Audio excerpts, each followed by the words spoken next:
Some big fight announcements. The Korean Zombie versus Giga Chikadze will take place in the main event of UFC Fight Night South Korea in February. This will be the retirement fight of the Korean Zombie. And also, yesterday it was announced that there is another fight in the works, which is Anthony Smith versus Jamal Hill. Another massive matchup in the light heavyweight division. I thought I'd break down all of these topics and some other ones as well in today's MMA news reaction video, starting with the first one that came out today, which is Giga Chikadze versus the Korean Zombie in South Korea. It was this or Max Holloway. I guess they're going to use Max Holloway for like the person who's the odd one out in the top of the featherweight division right now. They've got Josh Emmett, Yair Rodriguez.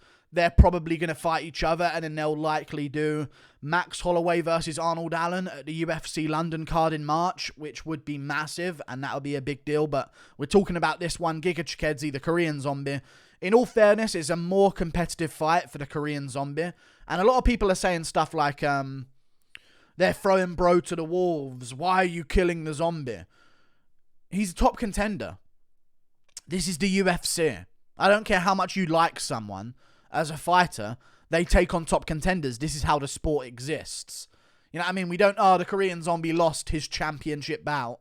Time to give him Julian Erosa a winnable matchup. Like, this is just not how it works. This is how the sport exists. We have to give top contenders to top contenders where we can.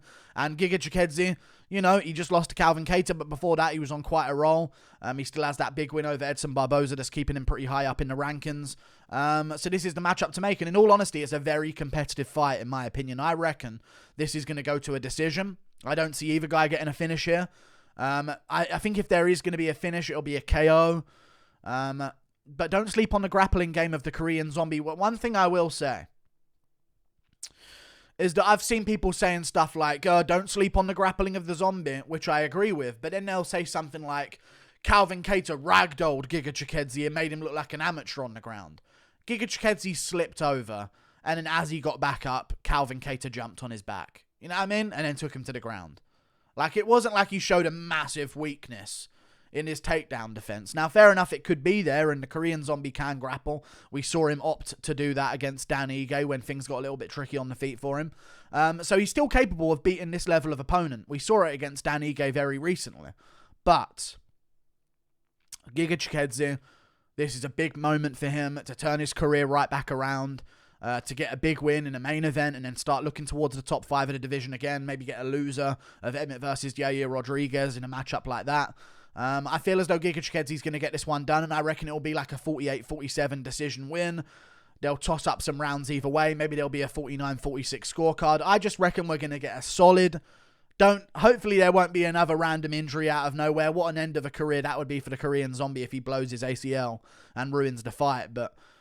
I reckon we're going to get an amazing fight. 5 rounds. Big scrap. I just sense a fight of the night in the main event of UFC Korea. The Korean Zombie losing, but still putting on a good show for his team and his fans. Sorry, it's not a team, a nation. Team Korea, you know. But either way, I reckon he's going to put on a good performance in South Korea. Maybe win the 5th round and get them all riled up, but lose the decision and have a nice retirement against Giga Chikadze. But Giga Chikadze's real tough and real good. And I'll be honest, looking at Giga Chikadze's head and chin development and head size, he looks like a guy who just should get KO'd. You know what I mean? He just does. He looks like a guy who should just be getting KO'd if something lands clean on him. And I was really surprised against Calvin Kattar because he took a lot of shots. And as much as people really do... I know Giga Chikadze was talking a whole lot of mess before that Calvin Kattar fight. People really do focus so much on the fact that his hype train got derailed. He had a good performance against Calvin Kattar. You know what I mean? He lost the fight, don't get me wrong. But he stayed in there every step of the way. It was 144 to Calvin Kattar, 128 to Giga Chikadze. You know? Like, Giga Chikadze won round 2. Arguably. You know? 38 to 28 on significant strikes. I believe they may have gave round 2 to Kattar because he was pressuring and landing some of the bigger shots. and stuff like that. But he was outstriking Keita in round 1 before getting taken down. Fair enough, he loses round 1. He was doing good in round 2. Arguably could have won it. Very close round. Round 3 was very close. And then Keita started to take over in rounds 4 and 5 and really finish strong in those rounds as well. But for the majority of those rounds, early on at least, for the first 4 minutes, Giga was given as good as he took. And hanging in there with a tough guy in Calvin Keita. And I think he's quite underrated. And I think that performance of his, because people focus so much on, he lost, and he was talking about beating Holloway and all this type of stuff. I think people missed that he actually looked like a solid cardio base for a 5-round fighter. First time going 5 rounds, he showed good cardio, he showed good chin, good toughness, good boxing as the fight went on.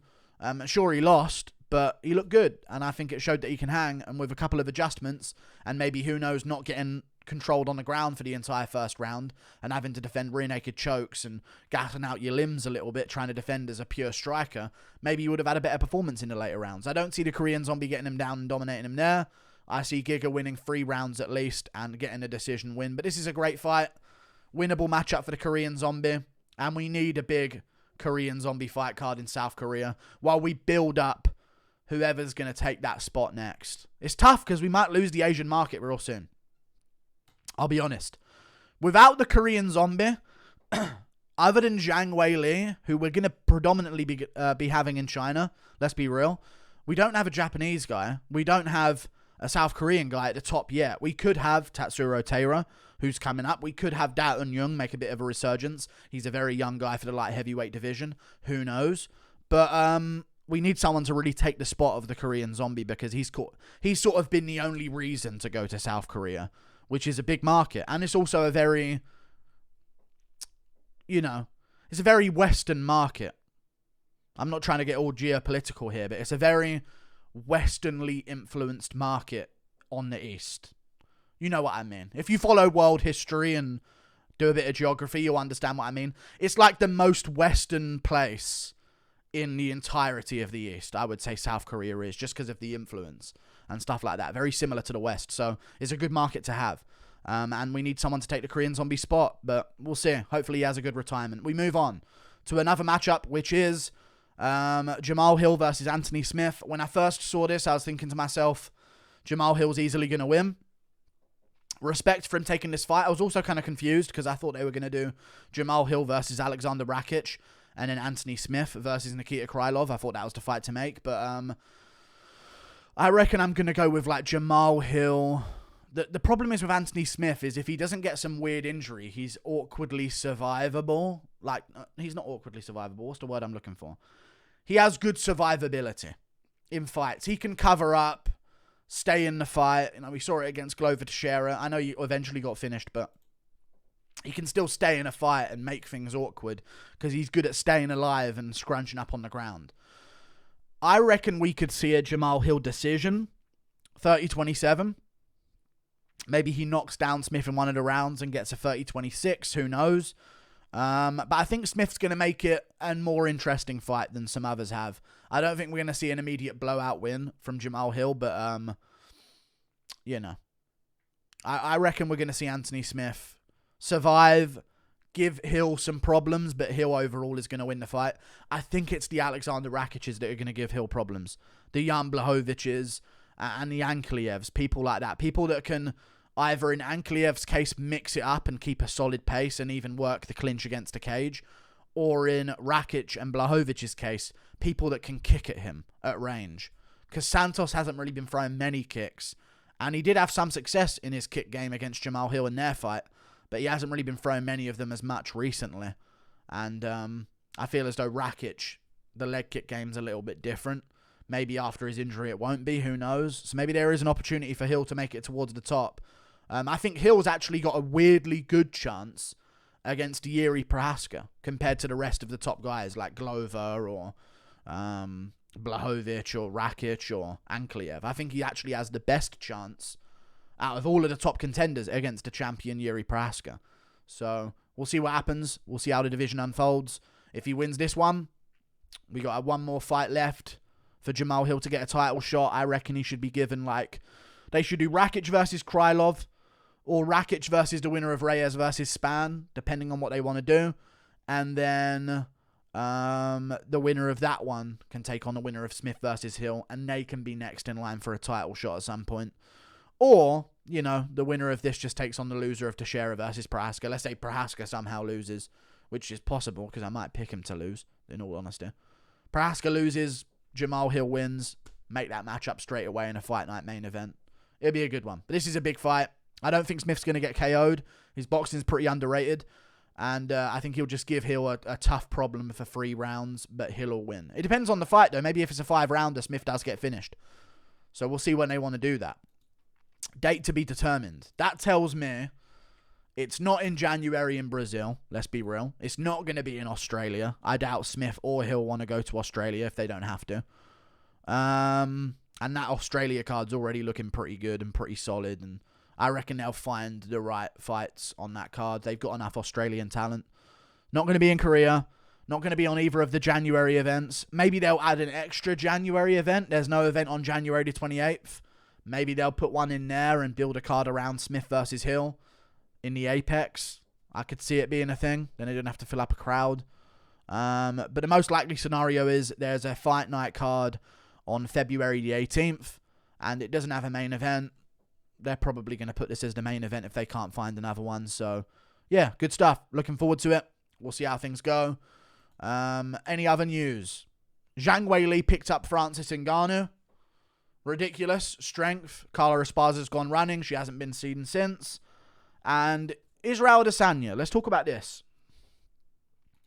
His gyno's back a little bit more predominant than it was before. And people aren't really talking about it because in the picture that they put on Full Violence, it's like, oh my God, Dan Hooker's a big guy.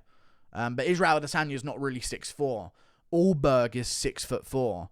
Israel Adesanya is probably like my height, like nearly 6'3", maybe 6'3", depending on how much sleep he's got. You know what I mean? So Dan Hooker's probably 6'1". It makes sense when you take away that Adesanya probably isn't 6'4", because I think he even listed himself at 6'3", and then in other places 6'2" during his kickboxing career early on. So that's why Dan Hooker looks so big compared to Izzy. But the gyno's back is the main thing I noticed. It's the first thing I noticed. You know what I mean? It really is. Like, it's right there looking at us again. More predominant than ever. And he's tensing as well, and he's got a pump. And it's still showing up. And that's a worry, because it wasn't showing up for other fights.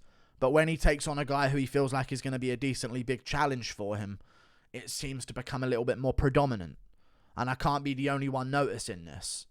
Didn't show up much against Whittaker, but it's kind of there. Didn't show up much against Vettori, but it's kind of there. Cannonier, it's kind of there, but it doesn't show up much. And then when he's fighting a guy who's beat him twice, and Alex Pereira, who's a big challenge to him, there it is, right in front of us. Even when he's got a pump. That's a bad look. Like, what is it like when you don't have a pump? Whatever. Anyway, looking forward to the fights this weekend, and the weekend after is the big one. And, Nate Diaz went after Michael Bisping. I might make a separate video about Nate Diaz, because people were happy with Jake Paul, not happy with Jake Paul disrespecting UFC legends. And don't get me wrong, I disrespect UFC legends, and I can be hated for that. I think Bisping's a bit annoying, to be honest with you, but Nate Diaz seems to get a free pass. Very interesting. Let me just check MMA Island. Oh, yeah, McGregor's... McGregor's mum. Oh, everyone missed weight. Everyone missed weight. Grant Dawson, Shane Young, Benito Lopez, Carlos Candelario, Ramona Pascal. I knew Ramona Pascal was going to miss weight. She's too big for bantamweight. She's a women's featherweight fighter. That wagon is too much to get rid of. And I say she shouldn't get rid of it. I'm all in favour for her missing weight if she can keep the wagon on fight night. But Candelario is big for a flyweight. He missed weight. I'm glad Hadley made weight, his opponent, because he's normally a guy who struggles with that. He's a big, bulky guy for the division. Benito Lopez hasn't made weight in 3 years, so I get that. Grant Dawson's missed weight multiple times, so he will pay 30% of his purse rather than 20%. Grant Dawson used to fight at featherweight. You know what I mean? Like, I don't get it. Little melt, man. Little pathetic little loser. And that's that. And then Shayna Young's a woman, so she misses weight. Like, women fighters miss weight if they're unranked, like every other fight, so who cares? Like and subscribe. Thank you for watching. That's all of the news broken down. But yeah, all those weight misses, man.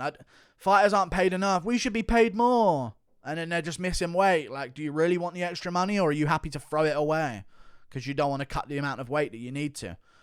Like, I understand it if they're, like, massive for the division. Like, I can even get it. But when they're Grant Dawson and used to fight at featherweight and miss weight there, and you move up and miss weight at lightweight by 2.5 pounds, like, that's just a lack of discipline. You are a wrestler. You know what I mean? Like, you should be used to this. I don't understand. I don't want to hear none of those people missing weight complaining about fighter pay, because clearly their pay ain't that interesting to them. Maybe the scales were off. Who knows? Could have a bit of an Oliveira gate going on, but I doubt it at the Apex. Like and subscribe. See you later. Goodbye. Looking forward to the card this weekend. But yeah, Giga Chikadze decision win in a fun fight of the night scrap. And Jamahal Hill decision as well. I don't see finishes. I see unfinishable opponents with, like, tough guys that are going to get the win. See you later. Toodle pip. Goodbye.